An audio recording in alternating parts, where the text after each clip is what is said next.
The gap between the south and the north of the world is more and more accentuated, but also 7 out of 10 people live in the countries where the gap between poverty and welfare is greater than it was 30 years ago.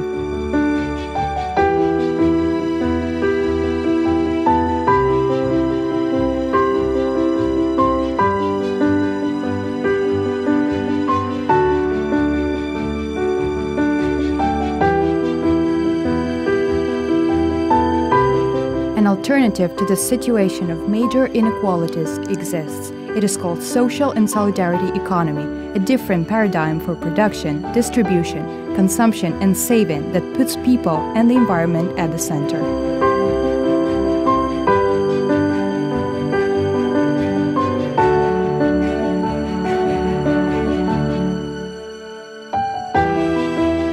Solidarity economy in Europe today is a young, evolving movement. It's a movement of practitioners, actors, people who want to change the way economy is structured today. Radically change it so that it's for the benefit of the people and not for the profit of the few. The idea that we can produce and consume locally and have the circuits and the supply chains that are under our own control. And then there's a lot of ideas of how to share means, services, without having to own them, without having to buy them. We can manage many of the systems that today are privately owned in a collective way.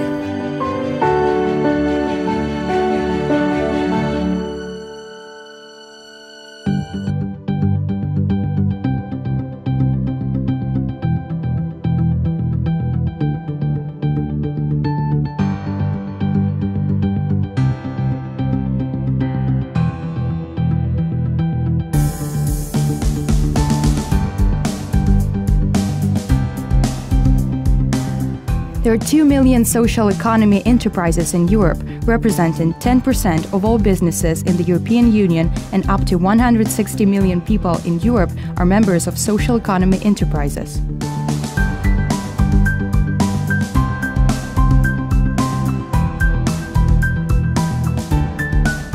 There are solidarity purchasing groups, farmers' markets, experiences of ethical finance, enterprises managed through a bottom-up approach.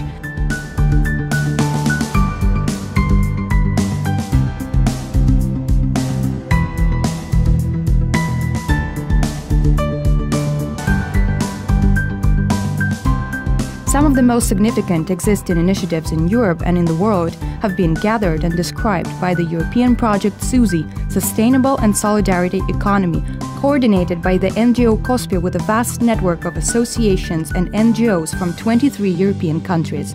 Let's take a tour around the world to the discovery of these experiences, stories, and journeys to be encouraged and promoted.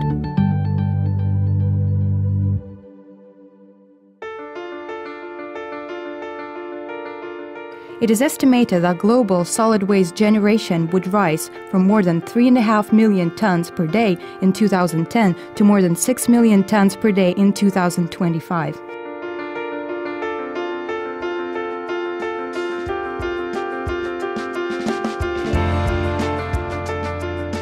In Brazil and Romania, there are 2 virtuous enterprises that are working on the recovery and recycling of materials, while in France we have an interesting experience of circular economy.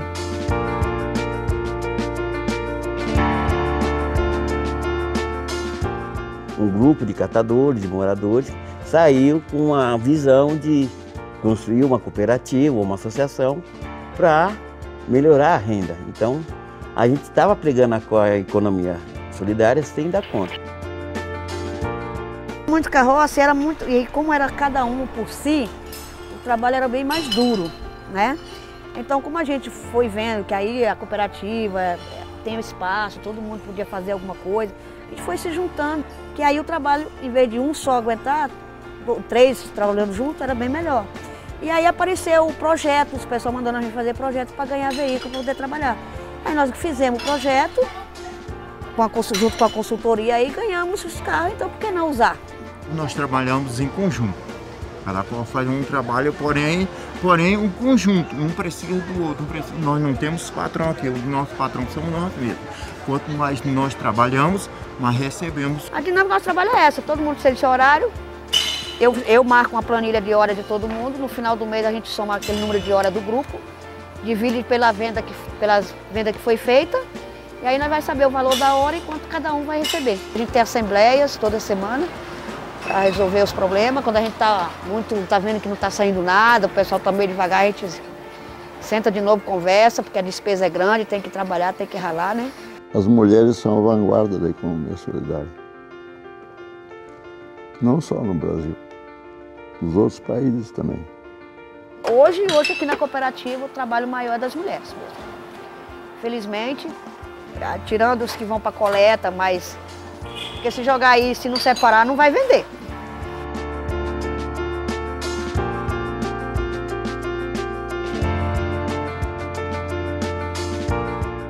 Então eu gosto do que eu faço. Eu acho que eu não saio daqui para trabalhar de empregada para lugar nenhum. Nem que me oferecesse o dobro que eu ganho aqui, eu mesmo assim eu não iria.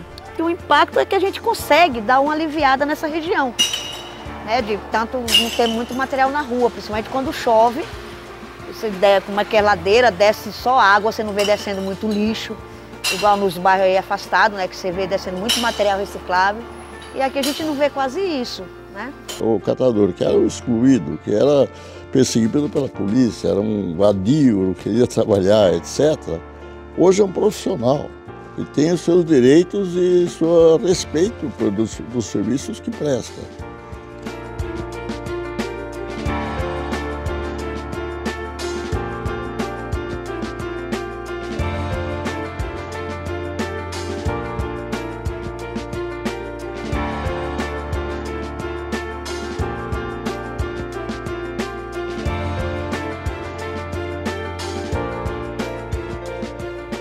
Suntem la Atelierele Fără Frontiere și Atelierele Fără Frontiere e o asociație care a pornit la drum undeva în 2007. Avem două activități deocamdată. Prima, istoric vorbind, a fost cea de gestiunea deșeurilor de echipamente electrice și electronice, de fapt echipamentele IT uzate de la companii. Noi practic le colectam și le testam dacă putem le reutiliza, le recondiționam pentru a le dona mai departe către școli și asociații care au nevoie de ele și care nu pot să-și permite să cumpere. Din 2012 am început să dezvoltăm o altă activitate în domeniul confecției. Am deschis atelierul Rimeș și am creat de fapt o marcă de economie socială ce se numește mai larg upcycling. Conceptul este de a reutiliza deșeurile de materiale publicitare, și anume benere și meșuri publicitare, la sfârșitul campaniilor. Le colectam și tot așa nu exista soluția în România de reciclare. Noi îi dăm o a doua viață prin confecționarea unor genți, sacoșe, penare, accesorii de modă etică, cum spunem noi, tot într-un atelier social, al doilea atelier, cum ar veni. Acest atelier a fost inițiat de o dorință de a diversifica publicul țintă.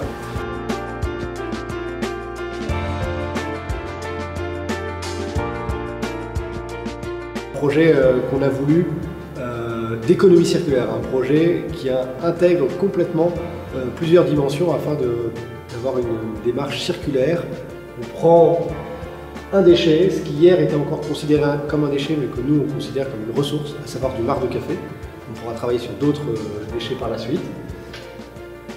On le récupère, on le transforme avec des personnes en insertion qui vont en faire un substrat de culture de champignons.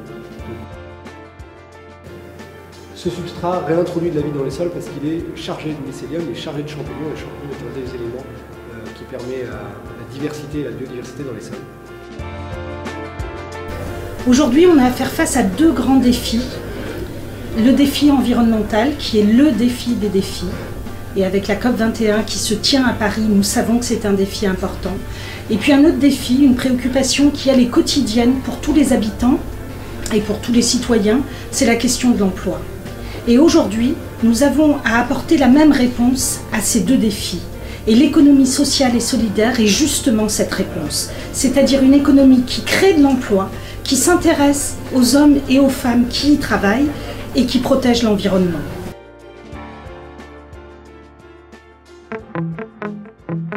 The United Nations Food and Agriculture Organization estimates that about 800 million people in the world were suffering from chronic undernourishment during the period from 2014 to 2016. At the same time, in Europe in 2015, there were 2,776 community-supported agricultures producing food for almost 500,000 eaters.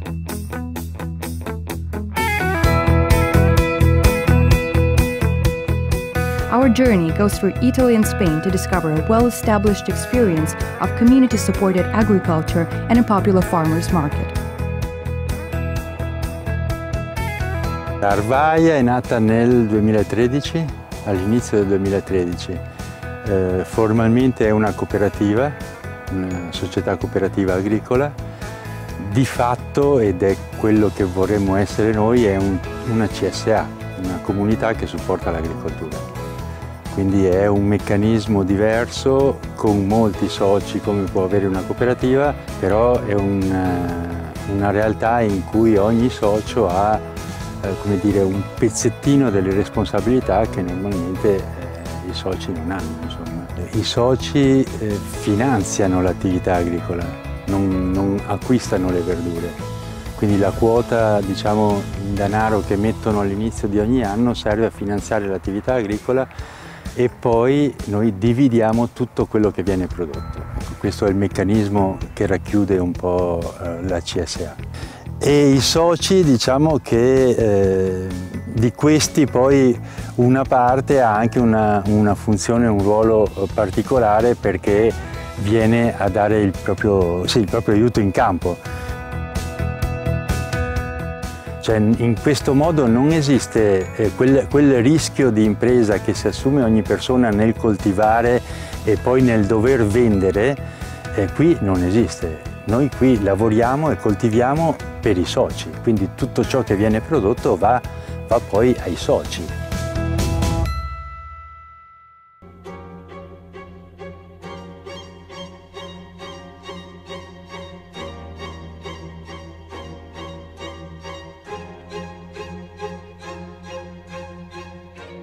Ahora Ecológico de Zaragoza surgió en el verano de 2009, una iniciativa de distintos movimientos sociales, consumidores, agricultores y administración, por dar visibilidad al producto ecológico de la zona cercana a Zaragoza. Desde el primer momento se recibió el apoyo del Ayuntamiento de Zaragoza, que es el que nos permitió el poder sacar ese mercado a la calle.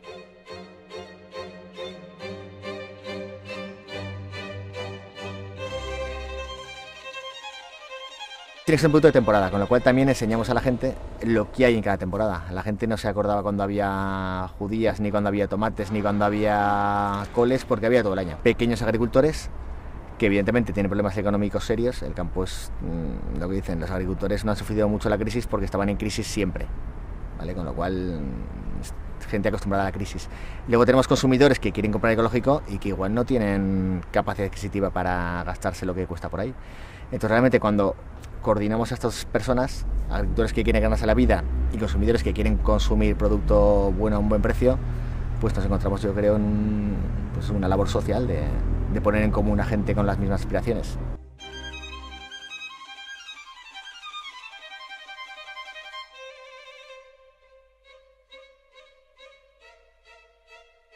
A mí una de las cosas que más me gusta del mercado es recuperar un poco el conocer a la gente que está consumiendo tu producto, que te diga las cosas que haces bien, las que haces mal, que son más importantes que te diga lo que haces, es más importante que te diga lo que haces mal que lo que haces bien. Formo parte de un grupo de consumo, entonces bueno, pues estamos un poco metidos en estas historias de consumo responsable y a través de ellos pues nos empezamos a conocer esto del mercado ecológico. Depende de cómo me vaya a ir la semana, pues compro unas cosas u otras, o depende de lo que tenga en casa, ¿no? Y me gusta mucho ir cambiando, no comprar siempre al mismo, ¿no? Porque pues así un poco ves un poco los productos que tienen todos y también pues aportas un poco a cada uno.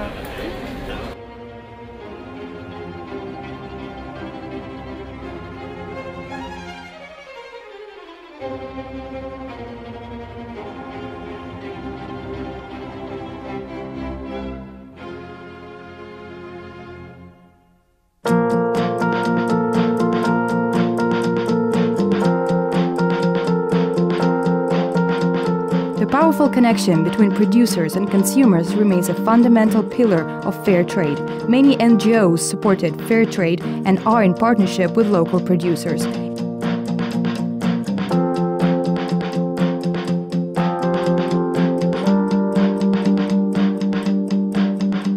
In particular, in Mauritius and in Belgium, there are significant experiences dealing with production and distribution.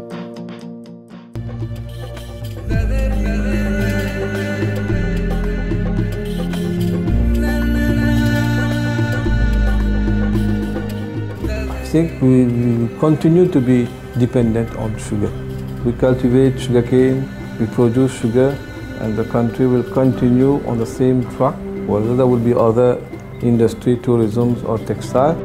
When we heard and read about what fair trade was all about and how the objective was to empower the small planters in different parts of the world, I thought, well, this was a golden opportunity, especially when the price of sugar was going down. There was a lot of competition on the international market. Since 2008, we have witnessed the decrease in the price of sugar. That's where after that, we embark in the fair trade.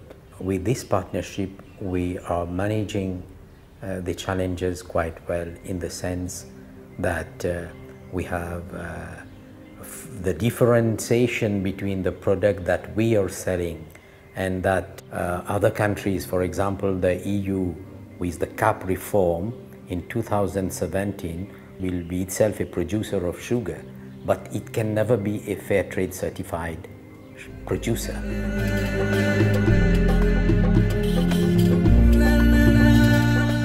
When fair trade came with all the criteria that we had to follow, we had to implement and everything, this was a good chance to improve the service, to improve the services we were giving to the members, and at the same time improve the quality of the product that we were giving to the international community.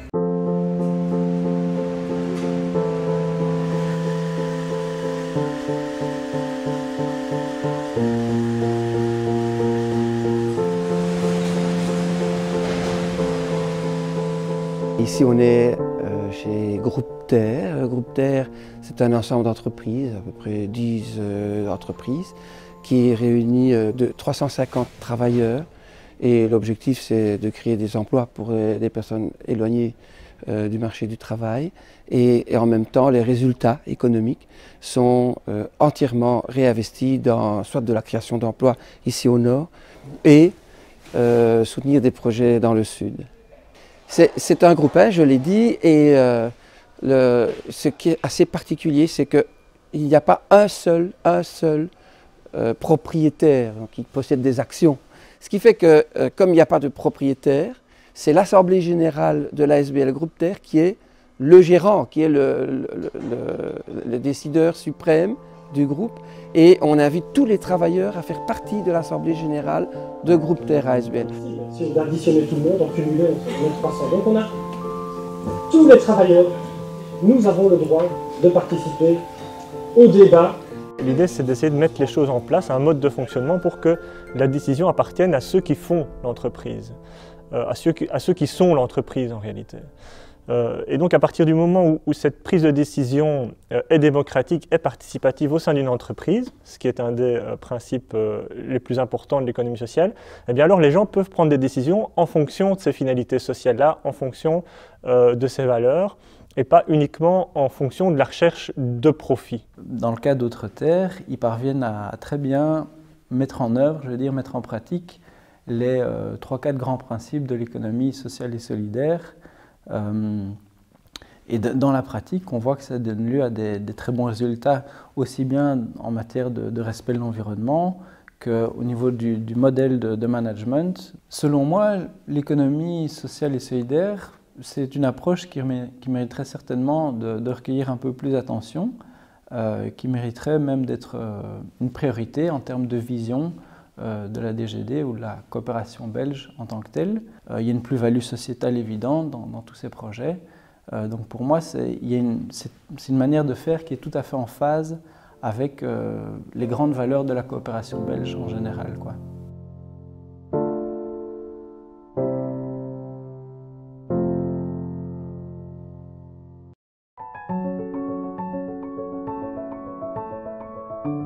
According to UN Research Institute, the social and solidarity economy organizations could become more important actors in the provision of goods and services, but particular attention will need to be paid to issues of scale, structure, and process to preserve their integrity.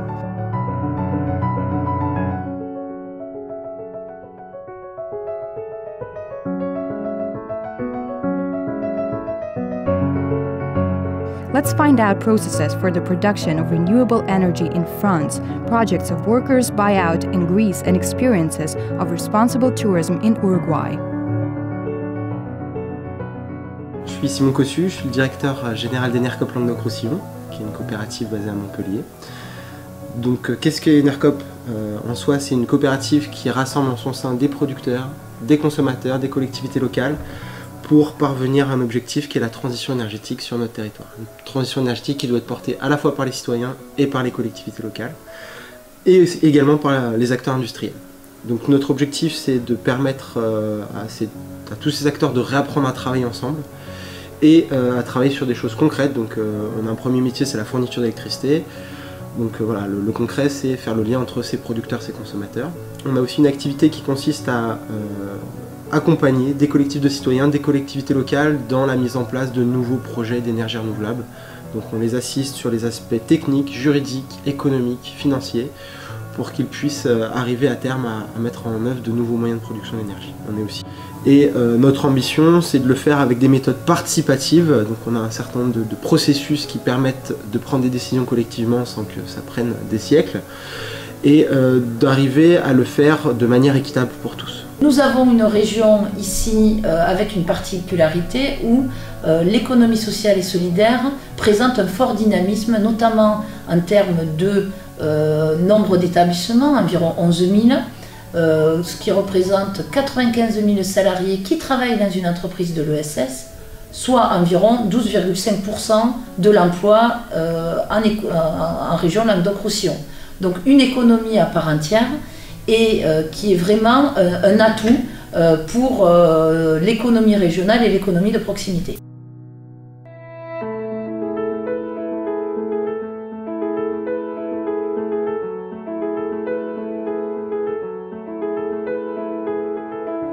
Η Διομέ είναι ένα εργοστάσιο που εγκαταλείφθηκε από τους πρώην εργοδότες του με απλήρωτους εργαζόμενους. Αυτό έγινε το καλοκαίρι του 2011.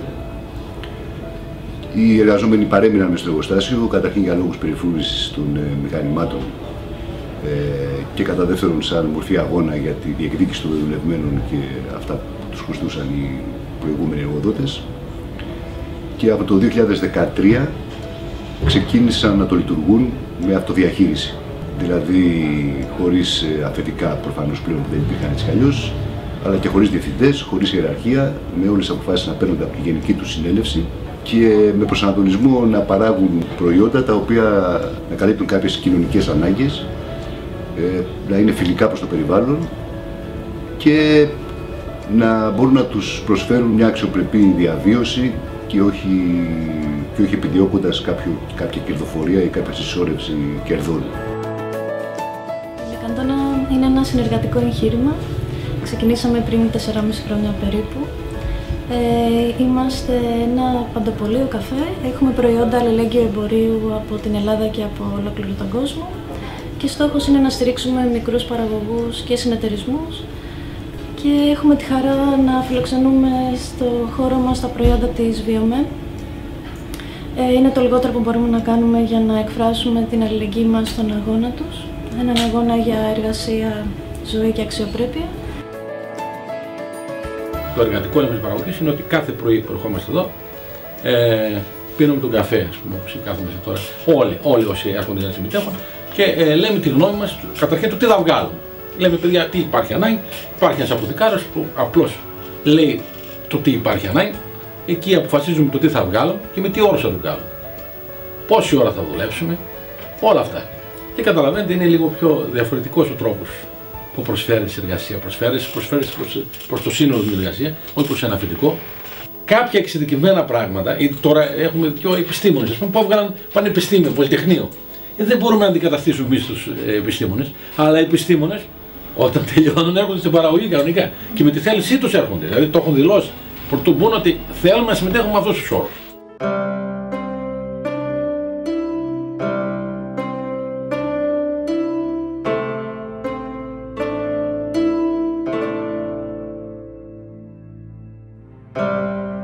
El diseño de la propuesta turística, sea de alojamiento, de gastronomía o de actividades, que ellos tomen las decisiones, que ellos se involucren, se empoderen.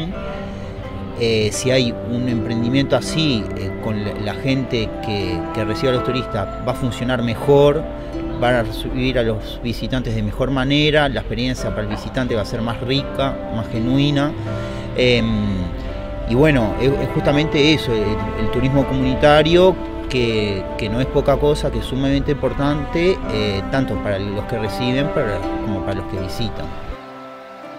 Para nosotros es un aprendizaje recibir personas de otros países. Aprendemos de ellos y a su vez pensamos que ellos también aprenden algo de la comunidad acá, de cómo vivimos.